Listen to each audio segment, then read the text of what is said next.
शुभमन गिल को इंग्लैंड दौरे पर पहले हफ्ते में मैंने देखा और जिस तरह से उनका शांत स्वभाव है, चुपचाप और जो एक दृढ़ता उनके चेहरे पे दिखी, वो दिखाता है कि कहीं न कहीं आत्मविश्वास से भरा हुआ ये खिलाड़ी पूरी दुनिया में खुद को और अपनी कप्तानी को साबित करने के इरादे से इंग्लैंड गया हुआ है।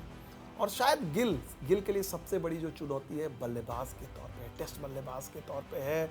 शुभमन गिल ने जब से ब्रिस्बेन में अगर आप देखा जाए जो उन्होंने 91 रनों की पारी खेली थी, उसके बाद से ही गिल से बहुत ज़्यादा उम्मीदें लगी हुई थी कि ये उसी तर्ज पर क्रिकेट खेलेंगे जिस तर्ज पर विराट कोहली ने क्रिकेट खेली है। वो अब तक नहीं हो पाया, लेकिन लगता है कि अब वो समय आ गया है जहाँ पर गिल के खेल में वो परिपक्वता देखने को मिलेगी। शुभमन गिल जानते हैं कि अगर इस इंडियन टीम में, इस ड्रेसिंग रूम में सम्मान हासिल करना है कप्तान के तौर पे, तो उन्हें बल्लेबाज के तौर पे सबसे पहले अपने आप को साबित करना पड़ेगा। इतने रनों का अंबार लगाना पड़ेगा कि न चाहते हुए भी अगर कोई आपको पसंद करे ना करे, आपको सम्मान ज़रूर दे। और मुझे लगता है कहीं ना कहीं ये चीज़ उनको कप्तानी में भी मदद करेगी। कप्तानी में शायद गिल को थोड़ी सी लीवे मिलेगी, बल्लेबाज गिल को शायद वो बेनिफिट ऑफ डाउट न मिले, उनसे उम्मीदें होंगी, उनको डिलीवर कि बड़े रन बनाएं, मैच जिताएं। सबसे फर्स्ट प्रायोरिटी गिल टेस्ट बल्लेबाज से बहुत ज़्यादा उम्मीदें होंगी और उनको डिलीवर करना होगा।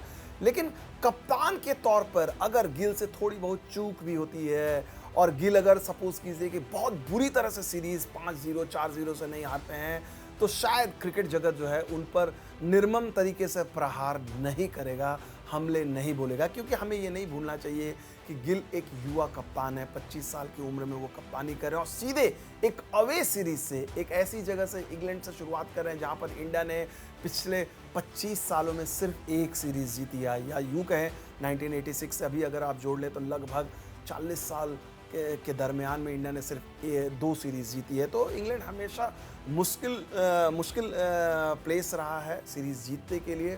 शुभमन गिल को अगर प्रेरणा की ज़रूरत है कप्तानी के तौर पे, खासकर अवे सीरीज़ में, तो वो विराट कोहली का उदाहरण ले सकते हैं। क्योंकि विराट कोहली को भी कमोबेश ऐसे ही हालात में कप्तानी मिली थी। अचानक से ही उनको ऑस्ट्रेलिया दौरे पे 2014 में देखा जाए, धोनी ने कप्तानी छोड़ने का फैसला किया, उसके बाद विराट कोहली कप्तानी लेते हैं और उन्होंने अपने बल्लेबाजी से उन्होंने ट्विन 100 किया और एक रिमार्केबल चेज़ था जो टीम इंडिया चेज़ नहीं कर पाई, लेकिन शानदार खेल दिखा था। उसके बाद से भारतीय क्रिकेट में विराट कोहली तब तक टेस्ट बल्लेबाज के तौर पे भी देखा जाए तो उस तरह से उन्होंने मुकाम हासिल नहीं किया था, लेकिन जब से कप्तान विराट बने तो बल्लेबाज विराट भी काफ़ी विराट होते चले गए।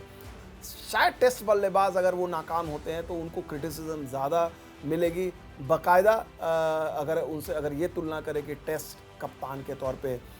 लेकिन इन सब में एक ही बात छिपी हुई है कि अगर शुभमन गिल टेस्ट बल्लेबाज इंग्लैंड में कामयाब होते हैं तो निश्चित तौर पे शुभमन गिल टेस्ट कप्तान भी काफ़ी बेहतर नज़र आएंगे।